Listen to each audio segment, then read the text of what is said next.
Madam Chair, and before I begin my remarks this morning, I'll also want to acknowledge, I think it's already been stated, that Teresa Eugene, who has spent almost 30 years here working on this committee, is today, this is her last hearing. She has been stalwart in the work of this committee, and so grateful for her many contributions to the work, not only of this committee, but the entire Senate. And also just appreciate her always smiling face. Whenever you get here in the morning, no matter what mood you're in, you run into Teresa, it improves your day immediately. And so I also want to echo and share many of the comments that have already been made about Teresa as she departs this committee, and we wish her all the best. There she is. Yes. Yay. Teresa.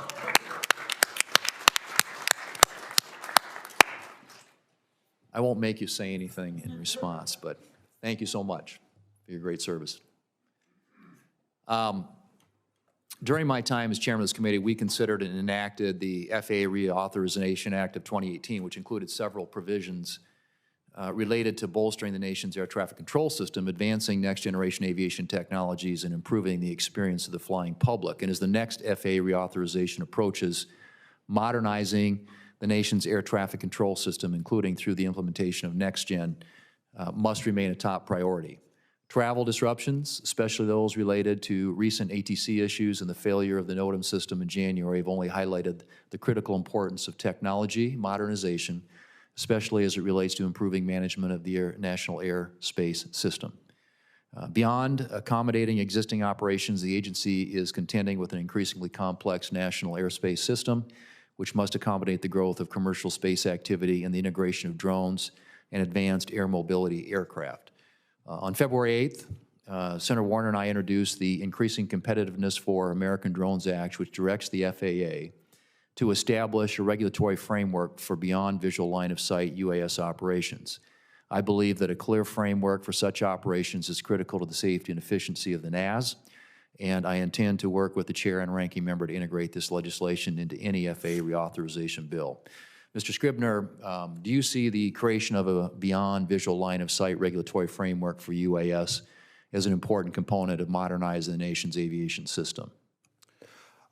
Yeah, thank you for that question, Senator. Yes, I do. I think that would enable most of the applications that have been discussed surrounding unmanned aircraft systems. So, you know, having to be able to see it, or someone on the ground be able to see it and remotely pilot it, doesn't get you very far in terms of commercial applications.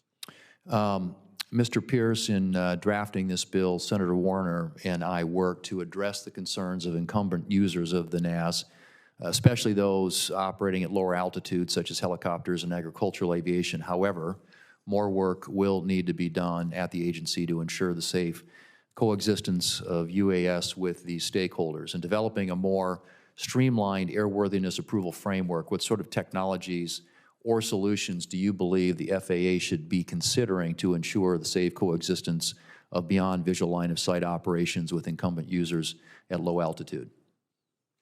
Thank you, Senator.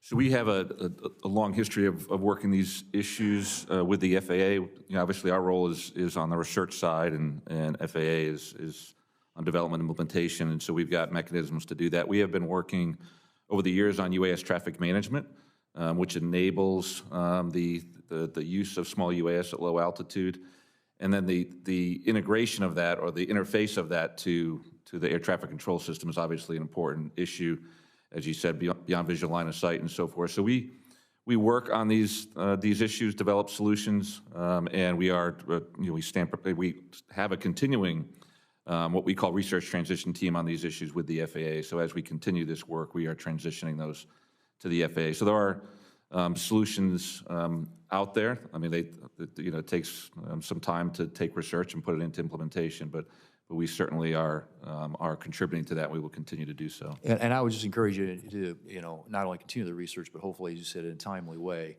Correct. There's just more. There's a need for this, and it seems like we've gotten kind of behind the eight ball. Mr. Welsh, we've heard from several stakeholders that improving the efficiency of environmental review for the expansion of UAS operations will be a crucial part of their integration into the NAS. Could you describe the work your office is doing to adapt and improve the environmental review process for both current and future UAS operations? Thank you, Senator. Yes, we are actively working to ensure that we complete the required environmental certification and approvals for AAM and UAS vehicles and do so expeditiously. Similar to other areas, we are adapting existing approaches from conventional and gathering data to better inform our decision-making of the potential impacts of these vehicles, particularly, for example, vehicles with frequent flights in proximity to homes and neighborhoods. So we're working to do this quickly, but we also these are new vehicles and they're flying in new ways, so we want to understand what those impacts are. And we've been successful so far in completing environmental reviews, and we continue to expand the scope of those environmental reviews and move more quickly to do so. So ultimately, what we're seeking to do is facilitate the introduction of AAM and UAS while also ensuring that we satisfy the environmental requirements and understand the environmental impacts, but really, to your point, focusing on doing that as fast as possible and not holding up the broader safety certifications and approval. Good. I think this will be a big part of this FAA reauthorization. Mr. Pearson, I'm out of time, so I'm going to ask you to take this one, if you will, maybe for the record. But as this committee looks toward developing an FAA reauthorization bill, do you believe there are opportunities for the FAA to incorporate adaptive or dynamic airspace management technologies into its next-gen initiative? And I would ask Mr. Scribner what else you believe the FAA will be doing to more swiftly advance some of the next-gen implementation.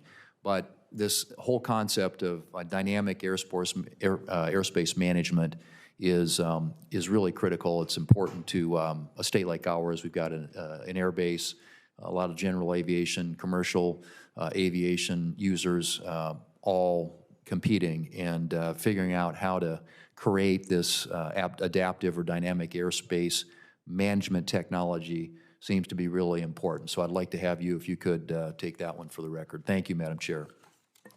Thank you. And via remote,